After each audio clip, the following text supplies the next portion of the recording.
La Chine pousse aux réformes dans le secteur du fer et de l'acier et une nouvelle vague de réduction de la production est en discussion.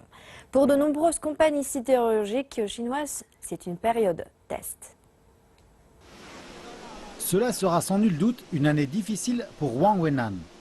Il est le propriétaire de l'une des plus grosses compagnies sidérurgiques dans le district de Wuhan, à Handan, dans la province du Hebei.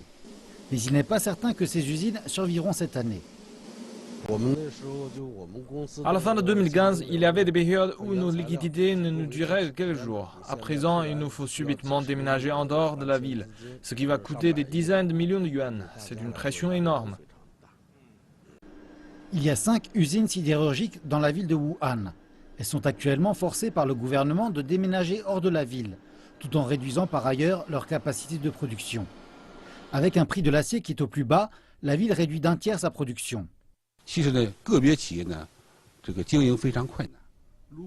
Des compagnies ont rencontré des difficultés. Si nous les laissons en état, elles fermeront leurs portes. Mais si nous leur demandons de réduire leur capacité, alors vient toute une série de problèmes. L'emploi est l'un des premiers soucis. L'un des hauts fourneaux de M. Wang a été fermé en 2015. Il payait 800 personnes qui ont été licenciées depuis près d'un an.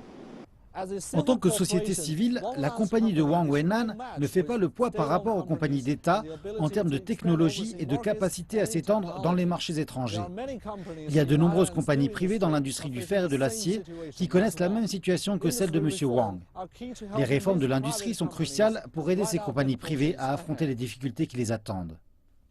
Désespéré, M. Wang cherche à présent l'aide de la Corporation métallurgique de Chine pour transférer ses usines à l'étranger. L'industrie métallurgique chinoise, après des décennies de développement, a réalisé des améliorations remarquables en termes de niveau de maîtrise du métier, de production d'équipements, d'échelle et d'influence. Et nous sommes heureux de travailler avec des compagnies nationales pour étendre notre marché international. Wang Wenan se prépare à utiliser le revenu de la vente des terrains et les subventions du gouvernement pour payer les ouvriers licenciés. Par ailleurs, il est en compétition pour installer une usine au Pakistan.